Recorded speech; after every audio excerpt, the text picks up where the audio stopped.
NDA కూటమి అధికారం చేపట్టిన కొద్ది కాలంలోనే పల్లెల్లో పండుగ వాతావరణం నెలకొంది. రాష్ట్ర ప్రభుత్వం చేపట్టిన పల్లె పండుగ కార్యక్రమం ద్వారా పట్టణ, గ్రామీణ ప్రాంతాలు కళకళలాడుతున్నాయి. రహదారులు, గ్రామాల్లో సీసీ రోడ్ల నిర్మాణానికి సర్కారు శ్రీకారం చుట్టింది.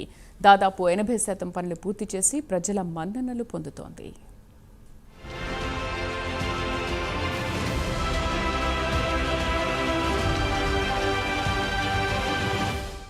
గత వైసీపీ ప్రభుత్వంలో అన్ని వ్యవస్థలు నాశనమయ్యాయని, 5 ఏళ్ల పాలనలో రాష్ట్రాన్ని భ్రష్టు పట్టించారని ప్రజలు విమర్శించారు. రహదారులపై ప్రయాణాలు సాగించాలంటే నరకయాతన అనుభవించే వాళ్లమని, ప్రభుత్వానికి, అధికారులకు ఎన్నిసార్లు ఫిర్యాదులు చేసినా పట్టించుకోలేదని ఆరోపించారు.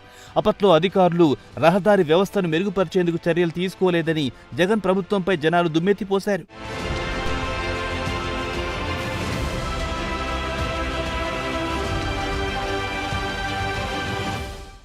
అయితే జాతీయ రహదారులు మినహా ఆర్ఎండ్బి డిపార్ట్మెంట్ గ్రామీణ ప్రాంతంలో రోడ్లను గాలికి వదిలేసింది. దీంతో రహదారుల స్థితి అధ్వానంగా తయారయ్యిందని ప్రజలు ఆరోపణలు చేశారు. ఈ క్రమంలో ప్రస్తుత ఎన్డీఏ కూటమి ప్రభుత్వం రోడ్ల మరమ్మతులు చేసేందుకు శ్రీకారం చుట్టింది. ఇందులో భాగంగా పంచాయతీరాజ్ శాఖ మంత్రి పవన్ కళ్యాణ్ గ్రామ పంచాయతీలకు ప్రత్యేక నిధులు కేటాయించారు.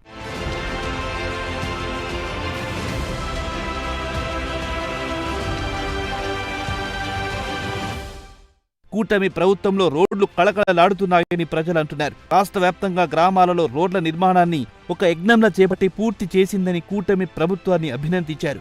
ఆర్ఎండ్బి తదితర రహదారులను మొదటి దశగా గుంతలను పూడ్చివేశారు. ప్రయాణికుల సౌకర్యార్థం రహదారులను మెరుగుపరిచి రవాణా వ్యవస్థకు అనుగుణంగా మలిచారంటూ కొనియాడుతున్నారు.